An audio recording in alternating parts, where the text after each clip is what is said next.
Hi, and welcome to the presentation of IFAN, an explainability-focused interaction framework for humans and NLP models.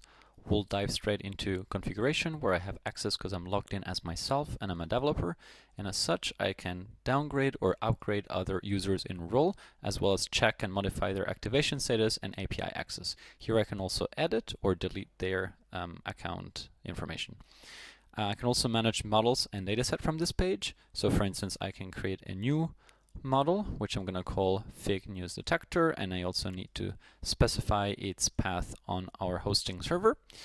And on models, I can also, as well as datasets, I can choose whether they're activated, edit their information, or delete them. We always need an active model in dataset at any time. So in this case, I'm going to activate this hate detection model, which we have coupled with this hate speech dataset for detection. And now I'm going to go to the feedback page to interact with it.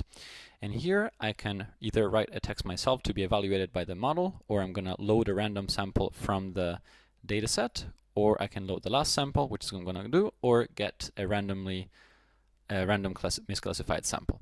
I can get a prediction from the model, which predicts it as toxic with high probability. I can load the explanation and also change the model's prediction. In this case, I'm going to leave it as it is because I'm satisfied with the result.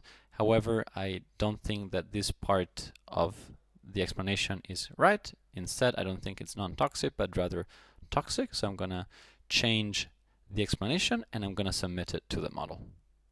Now the model has received my feedback, and the adapter layers will align it with my new feedback.